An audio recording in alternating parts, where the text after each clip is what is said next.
I don't think marriage should be about money, but some people really care about wealth more than anything else.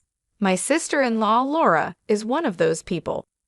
I never thought greed would become such a big issue over an inheritance after my brother, a well-respected surgeon, died. I'm Julia Roberts. I manage a jewelry store, and I'm happy being single at 35. However, I've been thinking about marriage since my boyfriend recently proposed. Our families are getting together tomorrow to celebrate our engagement, but I can feel tension brewing. My older brother Kyle, who is a well-known surgeon in Paris, has always looked out for me and taught me a lot because he's much older. He jokes about checking out my boyfriend as if he were my dad, which makes me laugh. But I can tell he's a bit worried. Kyle's marriage to Laura, a very beautiful woman with questionable morals, really shows the conflict between looks and true character. Despite their glamorous life, Laura's love for luxury puts a strain on our family relationships. Her need for expensive things often comes before her promises, leaving us let down and upset. At first, we overlooked Laura's behavior, thinking it was because of the pressure to look good. But as she started skipping more family events, our patience started to wear thin. Her decision to cancel on tomorrow's gathering at the last minute for tea at a fancy hotel is a perfect example of her selfishness. While we wouldn't mind her not being there, it's her lack of thought for others that really bothers me. I'm tired of always bending over backward to accommodate her every whim. I tried to talk to my brother about it, but his weakness for Laura stops any serious conversation. He just apologized for the inconvenience and tried to reassure me. He promised he would talk to her about her actions. I'll be there tomorrow, he assured me, convincing me to drop the issue for now.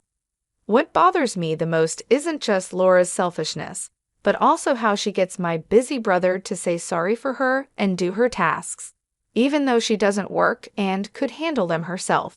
Despite being at home full-time, Laura doesn't do housework. She hires cleaners and prefers to eat out.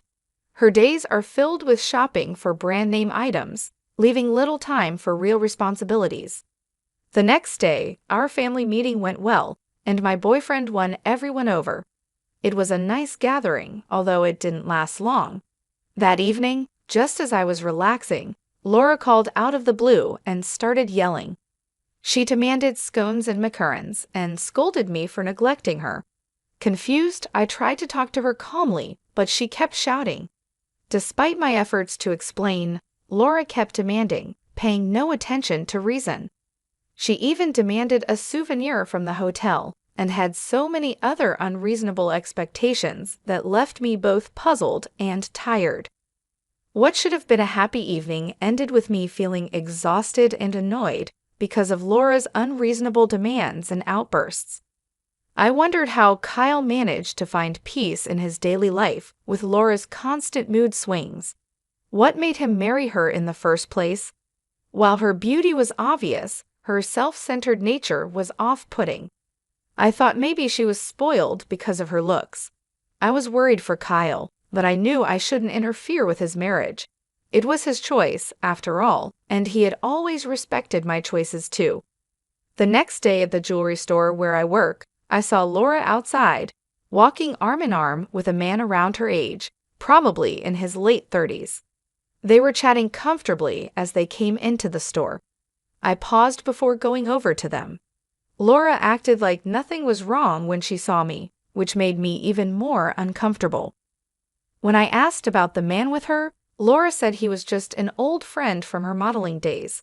Still, seeing them together, especially since she's married, made me feel uneasy. As Laura looked at the jewelry, she boldly asked if she could get an employee discount, seemingly unaware that this was inappropriate. I calmly told her we don't offer such discounts. Honestly, I didn't like the idea of her friend buying things for her, and she seemed slightly annoyed when I told her the discount wasn't available. Laura picked out some items and left, leaving the man to pay the bill. This made me wonder about their relationship. That evening, I decided to talk to Kyle about what I saw, but when I called him, he seemed really down, Kyle, what's wrong? I asked, noticing he was upset. I had my suspicions about Laura, but I didn't mention them. When I tried to talk about my upcoming wedding, Kyle seemed distracted by his own thoughts. He talked about saving for our wedding next year and invited me over, but didn't say much about Laura. His uncertainty made me curious. Although I tried to discuss the wedding details, Kyle was non-committal and ended the call abruptly, asking me to meet at our parents' house without explaining why. Maybe he wasn't feeling well. Kyle, a dedicated surgeon, often puts other people's needs before his own health, and this tendency of his to ignore his own health worries me, despite his jokes about the risks of his job. I couldn't stop thinking that his non-stop work schedule was wearing him down. I doubted that Laura, with her self-centered attitude, could give him the support he needed. Kyle sent an email later outlining the plan for a gathering at our parents' house. When I got there, I was shocked to see how pale and worn out he looked, worse than ever before. I asked him how he was, but he just gave me vague answers about being busy with work. Finally, I gathered the courage to talk about Laura's recent actions. I told him about her visit to my store with a young man and wondered aloud if she was deceiving him again. Laura's past actions had always worried me, and I couldn't overlook them any longer. I've been too busy with work to pay much attention to her, my brother confessed. Our parents were upset by her absence at the gathering, which gave me a chance to bring up my concerns. When I asked Kyle about Laura's absence, he said solemnly, "Laura isn't here today, which is why I asked you all to come. I have a favor to ask." With a serious look, Kyle shared some shocking news. Despite our shock, he stood firm, leaving us stunned. 5 months later, tragedy struck as my brother died from stomach cancer, a result of constant stress and overwork. It was a harsh truth to face. Despite his commitment to saving others, he had neglected his own health. He had started to see signs and went through tough tests that confirmed his illness. We wished he had told us sooner. Tears flowed at his funeral, surrounded by a deep feeling of loss. I remembered all the ways Kyle had supported me during my early challenges. His death before he even turned 20 left us overwhelmed with grief. Yet during our mourning, Laura's actions were glaringly obvious. She wore a flashy necklace to the funeral, a gift from another man, showing no respect for the solemn occasion. Her insensitive behavior was unbearable. Overcome with anger, I confronted her. "Why are you wearing that?" I asked, my voice shaking. "Don't you realize how much my brother cared for you?" Laura just smiled, seemingly untouched by the seriousness of the situation. "I know," she replied carelessly. "It's just how the world works. If you're so unhappy, why did you marry me?" Her harsh words really hurt, and I had to hold back my anger in front of my brother, our parents, and the others. It was clear that Laura didn't care about my brother's memory at all. Her selfish behavior and her careless talk about their marriage and waiting for her inheritance made me furious. Before I knew it, I almost slapped her, but a man by her side caught my hand. He then introduced himself as a nurse who had worked with Kyle and was here to look after me at Kyle's request. I was confused and trying to understand everything going on. Despite the sadness of the funeral, hearing the laughter of the nurses and doctors, who were Kyle's colleagues, brought me a moment of comfort amidst the chaos. I turned to the nurse who had stopped me during the laughter for some clarity. His reply was straightforward. "Did the doctor leave any inheritance behind? Your family should know." His words hit home. I knew very well that my brother hadn't left any inheritance. But Laura, not knowing this, became hysterical. She started accusing us of plotting against her to take the money for ourselves. She was sure she would soon get a large sum of money. As Laura's accusations grew louder, the nurse's amusement turned into full laughter. Seeing things getting out of hand, my dad stepped in, calm but assertive. "Do you really not know?" he asked her. Eager for answers, Laura demanded to know what was going on. I obliged, sharing the details of my brother's financial arrangements during his lifetime. He had set aside €20 million specifically for my wedding and had other generous gifts planned as well. As this reality dawned on Laura, her expression changed dramatically from shock to pale disbelief. My brother, although highly respected for his medical expertise, was known for his lavish spending habits.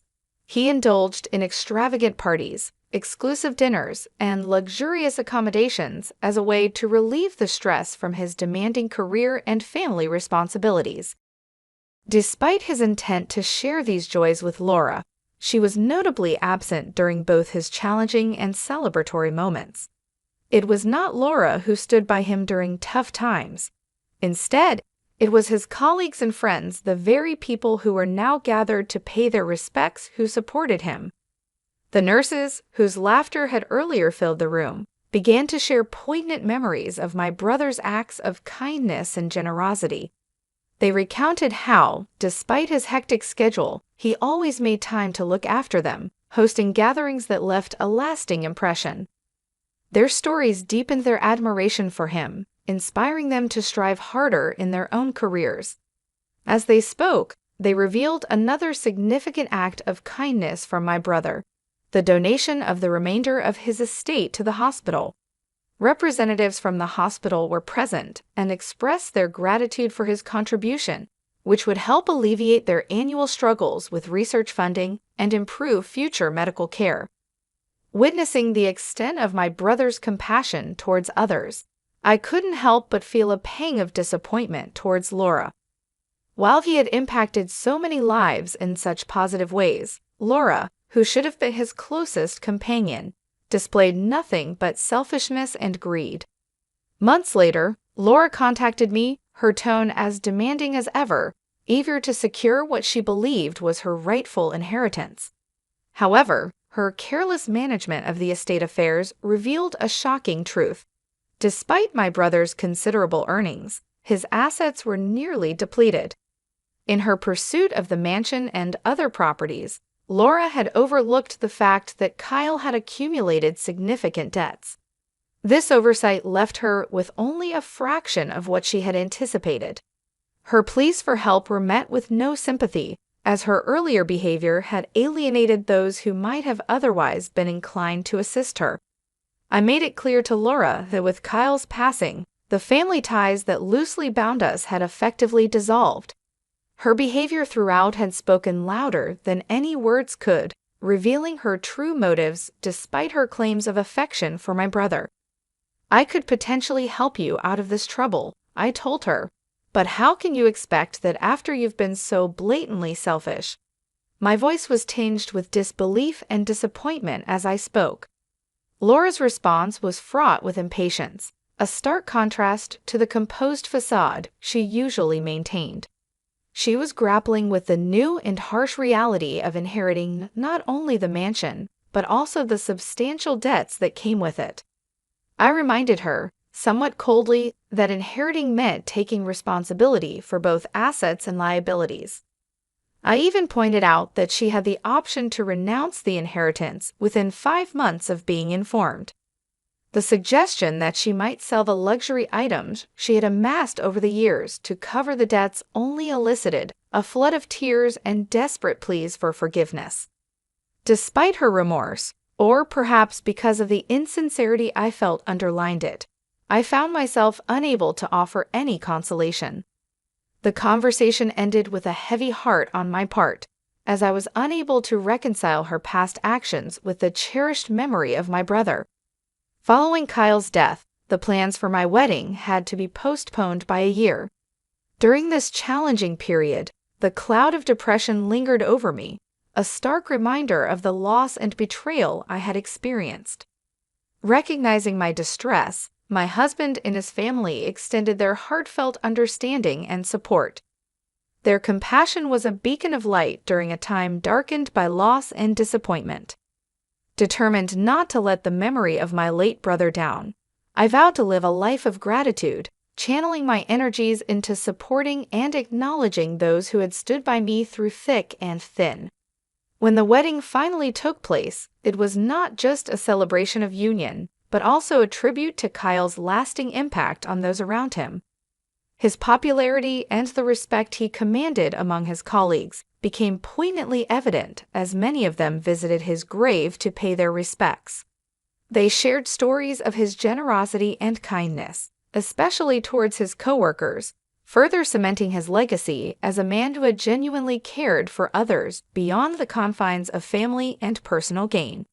Through these reflections and tributes, the wedding became a dual ceremony of love and remembrance, intertwining my new beginning with the honoring of a life that, while tragically cut short, had profoundly touched many. This convergence of joy and sorrow underscored the complexities of life and the enduring influence of genuine connections forged in both joyous and challenging times. I was always concerned that my brother's generosity might make him vulnerable to those looking to exploit his kind nature. However, the overwhelming support from friends and colleagues after his passing reassured me that his goodwill had been genuinely appreciated, not taken advantage of. Meanwhile, news about Laura's decline began to circulate within the jewelry industry and among our social circles.